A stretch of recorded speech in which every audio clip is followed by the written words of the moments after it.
Ты рассталась со своим разрушительным партнером какое-то время назад, и уже даже стало немножко легче, как вдруг произошло нечто, что снова столкнуло тебя в эту яму. И вот ты снова смотришь его сторис, снова думаешь, а была ли ты во всем права, как можно было ему ответить, а что бы он сказал, вот эта вся мыслемешалка. Что важно? Важно понимать, что это такой этап.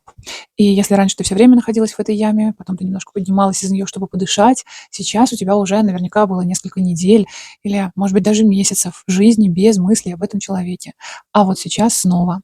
Если появляется желание написать, еще раз поговорить и вот все подобное, очень важно помнить о том, что отношения с разрушительным человеком — это не любовь, это болезнь.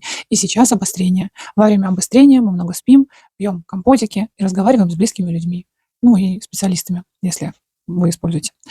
И очень важно помнить о том, что это точно отпустит. Оно пройдет обязательно, неминуемо, и снова станет легче. Когда мы научаемся к этому так относиться, эти периоды перестают нас пугать. Просто бывают не очень хорошие дни.